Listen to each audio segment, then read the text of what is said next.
कधीकधी सोपी वस्तू आपल्या जवळच असते, पण आपल्याला ती दिसत नाही. आपण भलत्याच अवघड वस्तूचा पाठलाग करत, कर्मकांड करत, चिडचिड करत आयुष्य व्यर्थ करतो. आज आपण अशाच सहज सोप्या गोष्टीचा परिचय करून घेणार आहोत. संजीवनीच्या बुक रिव्ह्यूत आपले स्वागत.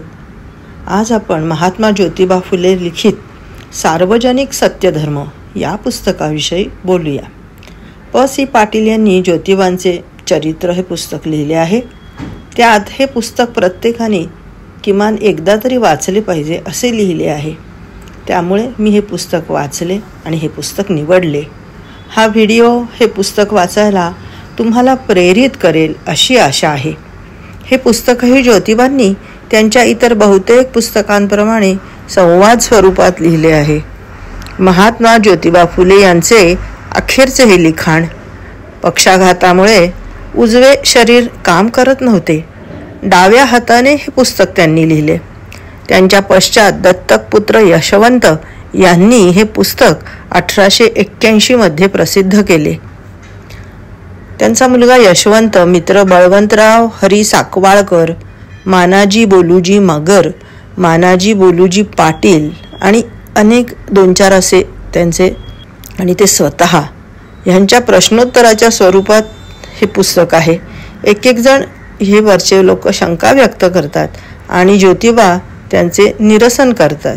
साधारण अशी मांडणी आहे. आता आपण त्यांनी काय त्यांचे विचार आहेत ते सगळं बघूयात.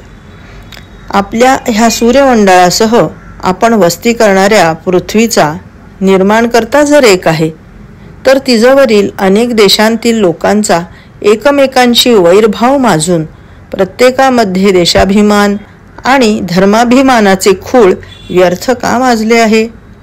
त्याचप्रमाणे या पृथ्वीवरील अनेक देशांतील सर्व नद्या महासागरास मिळत असताना त्यापैकी एकच कशी पवित्र होऊ शकेल? कारण ती महापवित्र नदी श्वानांचे मलमूत्र पोटात घेऊन समुद्रात वाहून नेण्यास कधी मागे पुढे पाहत नाही. ही ॲनॉलॉजी मांडून मग ते म्हणतात की सर्व मानव एकच आहेत. ज्योतिबा प्रतिपादन करतात. ते म्हणतात, पृथ्वीच्या पृष्ठभागावरील एकंदर सर्व मानवी प्राणी अवयवाने आणि बुद्धिकौशल्याने एकसारखे असून त्यापैकी काही लोक पिढीजात पवित्र बनून श्रेष्ठ कसे होऊ शकतील? सर्वांसारखे त्यांस जन्ममरण असून ते सर्वांप्रमाणे सद्गुणात आणि दुर्गुणात परिपूर्ण नाहीत काय? किती महत्त्वाचा मुद्दा आहे हा, किंवा सिद्धांतच म्हणूयात आपण त्याला. पृथ्वीवरील सर्व धर्मपुस्तके सार्वजनिक सत्याच्या अनुषंगाने परिपूर्ण नाहीत असे ते प्रतिपादन करतात. त्यामुळे ती मानवावर अन्यायकारक आहेत आणि आपसात द्वेष पसरवणारी आहेत. घ्या, जसा दशदिशांचा अंत नाही, जसे आपल्या नजीकच्या ग्रहांवर जाण्याची आपली शक्ती नाही, तसाच ह्या निर्मिकाचा शोध घेणेही आपल्या शक्तीपलीकडचे आहे. आणि उद्या निर्मिक जरी स्वतःहून दर्शन देण्यासाठी आला तरी त्याच्या तेजाने आपण दिपून जाण्याची शक्यता आहे असे ज्योतिबा सांगतात. त्यामुळे त्याला आपण आहोत तेथूनच नमस्कार करावा अशा मताचे ते आहेत. निर्मिकाची पूजा त्यानेच निर्माण केलेल्या फुला सुगंधांनी करू नये, कारण निर्मिकावर वाहायला आपले स्वतःचे असे आहे काय त्यात? ज्योतिबा सांगतात, सकाळी उठून दुसऱ्याच्या बागेच्या कुंपणावरून फुलं चोरणाऱ्यांना हा चांगला धडा आहे. उलट गोरगरिबांसाठी झटणाऱ्या अज्ञानी लोकांना धूर्त लबाड लोकांपासून वाचविणाऱ्या सत्पुरुषांस त्या फुलांच्या माळा वाहिल्या तर त्या फुलांचे सार्थक होईल. ऐत खाऊ ढोंगी लोकांना फसवून त्यांच्या जीवावर मिष्टान्नावर ताव मारणाऱ्या माणसाने निरर्थक निर्मिकाचे नामस्मरण केल्यास ते उपहास पात्र असतात. ह्यासाठी त्यांनी 2 दृष्टांत दिलेले आहेत. ते आता तुम्ही पुस्तकातच वाचा. मग निर्मिकाचे नावच घेऊ नये का ह्या शंकेवर ते म्हणतात, आर्यभट्टांनी जसे छक्के पंजे करत लोकांना घाबरवून फसवून निर्मिकाचे जे स्तोम मांडले आहे, म्हणजे आज जे आहे ते, तसे न करता सर्व मानवांबरोबर सरळ सात्विक व्यवहार केल्यास त्याचा आदर केल्यासारखेच आहे. सतत त्याचे नामस्मरण करून त्याचे डोके उठवणे योग्य नाही.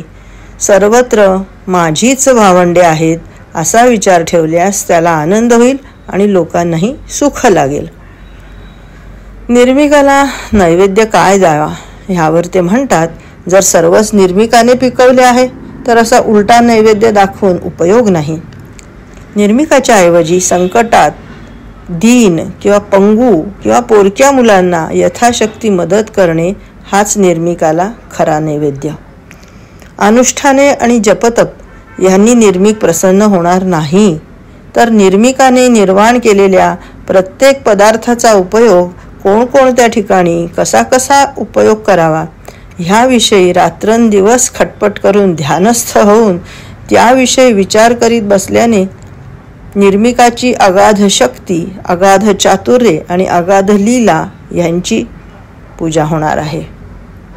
म्हणजेच शेवटी तुम्ही निसर्गाच्या अनुषंगाने वागा असंच ते सांगतायत. पृथ्वीवरच्या एकाही माणसाला त्याने स्वर्ग पाहिला आहे का ह्याचे उत्तर नाही असेच आहे. त्यामुळे स्वर्गाचे अस्तित्वच मुळी काल्पनिक आहे. पृथ्वीवर जलचर, उभयचर आणि खेचर ह्या 3 प्रकारच्या प्राणीमात्रात मानव हा सर्वात श्रेष्ठ आहे आणि त्यात स्त्री आणि पुरुष ह्या 2 जाती आहेत. त्यातही ते म्हणतायत बघा, कोण तुम्हाला उत्सुकता 2 मिनिटं ताणते मी, कोण असेल? त्यातही स्त्री ही श्रेष्ठ आहे. इथे गंमत पहा, जेव्हा सर्व धर्मांची शास्त्रे थोड्याफार फरकाने स्त्री हा नरक, अपवित्र आणि पापयोनी आहे असे म्हणते, तेथे फुले यांचे विचार काय होते त्याचे कारणही ते देतात. स्त्री 9 महिने आपले ओझे बाळगून मलमूत्र काढून लालन पालन करते. येथे स्त्रियांचे ती अबला कशी, तिची अशी स्थिती कशी झाली याविषयी देखील विस्तृत चर्चा केली आहे.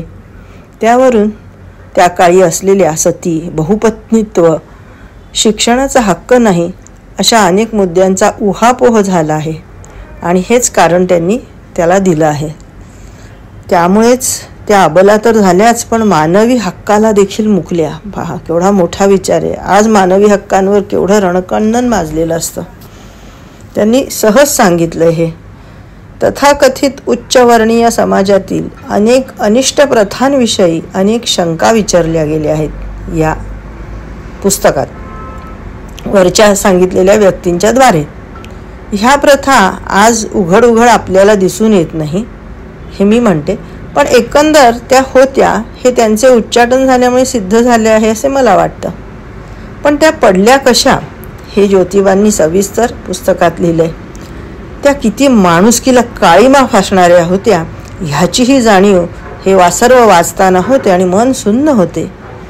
पाप म्हणजे काय ते कसे केले गेले त्यासाठी भारत आणि रामायण ह्या ग्रंथांचा स्वकपोल कल्पित ग्रंथ हे लिहिले असे ते म्हणतात. तर पुण्य या धड्यात ते लिहितात, स्वतःच मात्र फक्त सुख होण्याकरिता एकंदर सर्व प्राण्यांस कायिक आणि मानसिक पीडा दिली नाही म्हणजे त्यासच पुण्य म्हणावे. त्रास देऊन फसवून आपले सुख पाहिले नाही तर ते पुण्य आहे. येथे ज्योतिबांनी आर्यभट्ट लोक कसे मुस्लिम ख्रिस्ती लोकांचे पाव वगैरे पदार्थ आणि अन्न स्वार्थासाठी खातात, पण शूद्रांना मात्र भाकरीचा तुकडा देत नाहीत. तसेच होळकर, शिंदे, गायकवाड अशा राजे रजवाड्यांना शिवत नाहीत आणि त्यांना पशुवत मानून स्वतःचा उच्च जातीचा तोरा मात्र मिरवतात असे लिहिले आहे. हे आजच्या काळात तरी धक्कादायक आहे. माझ्या मनाला तरी धक्काच बसला त्याने. मनुष्यात जाती नाहीत यावर ज्योतिबा ठाम होते. त्यांचे समर्थन करताना ते प्रश्न करतात, एका माणसांची 3 मुले समजा, एकानं मेंढरं राखली, दुसऱ्यानं बागकाम केलं आणि तिसऱ्याने जर शेती केली तर त्यांच्या मग जाती एक धनगर, एक माळी आणि एक कुळंबी अशा होतील काय? आज ज्या नीच संबोधलेल्या गेलेल्या जाती त्या मुळातल्या इथल्या हे वेगवेगळ्या जमातीचे लोक खूप शूर होते आणि आनंदाने राहत होते. त्यांच्यात उच्च नीचता नव्हती. पण इराणी ब्राह्मण, इराणी क्षत्रिय आणि वैश्य ह्या लोकांकडे धनुष्यबाण चालवण्याची कला होती. तिच्या जोरावर त्यांनी यांना जिंकून घेऊन समाजाच्या खालच्या स्तरावर ढकलून दिले. शिवाशिव जातीपातीचा डोंगर उभा केला, असा साधारण आशय ज्योतिबांच्या लेखनावरून निघतो. आणि ज्योतिबा या देशाला काय म्हणतात? बलिस्थान असं संबोधतात. तुम्हाला वाटतं का हे असं आहे? मला तरी त्यांचं तर्क पटतो. जरूर कॉमेंट करा. निर्मिकाने मुसलमानांना येथील जातीभेद दूर करण्यास पाठवले, पण मग ते ख्याली खुशालीत मग्न राहिले. म्हणून निर्माणकर्त्याने इंग्लिश लोकांस पंगू, शूद्रातिशूद्रांस धूर्त आर्यभटांच्या दास्यत्वातून मुक्त करण्यासाठी मुद्दाम या देशात पाठवले. एकूणच ज्योतिबा भविष्याविषयी आशादायक आहेत. आज जरी विद्वान ब्राह्मण काहीतरी युक्त्या प्रयुक्त्या करून आपले वर्चस्व कायम ठेवतील, तरी पुढे त्यांच्या वंशजांना त्यांच्या ह्या कृत्याचा परिणाम सोसावा लागेल. पूर्वीच्या भ्रामक समजुती इतर लोक मग टाकून देतील. पशुपक्षी आणि मानवजात यातील भेद ते दाखवतात. मानवाची न संपणारी वखवख उलट पशुपक्ष्यांच्या नैसर्गिक भावना ह्यावर त्यांनी चर्चा केली आहे. धर्म या धड्यात, मी हे धडे म्हणतेय कारण हे त्यांनी आपल्याला धडे दिलेत असं मला वाटतं. धर्म या धड्यात कामावरून जाती ठरवल्या गेल्याचा निषेध आणि विरोध ज्योतिबा करतात. शिवाय एखाद्याकडे धुणे, केस कापणे अशी कामे जरी घरच्या घरी केली तर तो माणूस त्या त्या जातीचा होतो काय, असा खडा सवाल ते करतात. चोराने चोरी करणे हा त्याचा धर्म नाही तर त्याची हातचलाखी आहे. तसाच यज्ञ आणि श्राद्धाच्या निमित्ताने ताज्या तवान्या गाई गुरांचा निर्दयतेने वध करून खाणे हा आर्यभट्ट ब्राह्मणांचा धर्म नव्हे, ही त्यांची मांसाहाराची गोडी होय. आर्यभट्टांनी कुठल्याही अगदी भिक्षा मागून पोट भरण्याच्या धंद्याला धर्म म्हटले आहे. आपल्या सोयीनुसार धर्माची व्याख्या केली. नंतरच्या एका मोठ्या परिच्छेदात निर्मिकाने मानवाला कोणकोणत्या सुखसोयी दिल्या आहेत त्याचे वर्णनही फार रंजक आहे. ते मुळातून वाचा. त्या निर्मिकाने दिलेल्या ह्या सगळ्याची जाणीव न ठेवल्यामुळेच जगात असंतोष आणि दुःख निर्माण झाले. नीती म्हणजे काय याच्यावर बोलताना ज्योतिबा रामायण, भागवत आणि महाभारतातील त्रुटी दाखवत त्यातील दंतकथा कशा असंभवनीय आहेत असे प्रतिपादन करतात. ह्यात रामदास, ज्ञानेश्वर अशा संतांच्या रचनांवर त्यांनी टीका केली आहे आणि ती त्यांनी तर्काच्या कसोटीवर घासून त्यातून विषमता कशी पक्की होते हे सांगितले आहे. एकूणच त्यावेळच्या सामाजिक परिस्थितीनुसार त्यांनी धर्मविश्लेषण केले आहे. त्याची सामाजिक परिणती काय होते हे दाखवले आहे. सुख, धर्म, पुस्तक, निर्माणकर्ता, पूजा, नामस्मरण, नैवेद्य अथवा अन्नदान, अनुष्ठान, स्वर्ग, स्त्री पुरुष, पापपुण्य, जातीभेद, पशुपक्षादी आणि मानव प्राणी यांमध्ये भेद, धर्म, नीती, तर्क, दैव, आर्यभट्टांचे वेड आणि सार्वजनिक सत्याची तुलना, सत्य, आकाशांतील ग्रह, जन्म, कन्या अथवा पुत्र यांचे नावाचा संस्कार, अन्नाचा संस्कार आणि शाळेचा संस्कार, लग्न, दुष्टाचरण, मृत्यू, प्रेताची गती, श्राद्ध, एकंदर सर्व स्त्री पुरुषांस ग्रंथकर्त्याची प्रार्थना, अशा ह्या अनेक बहुविध विषयांवर ह्या पुस्तकात ज्योतिबांनी चर्चा केली आहे. ती करताना येथील वैदिक धर्मातील कुरीतींवर सडकून टीका केली आहे.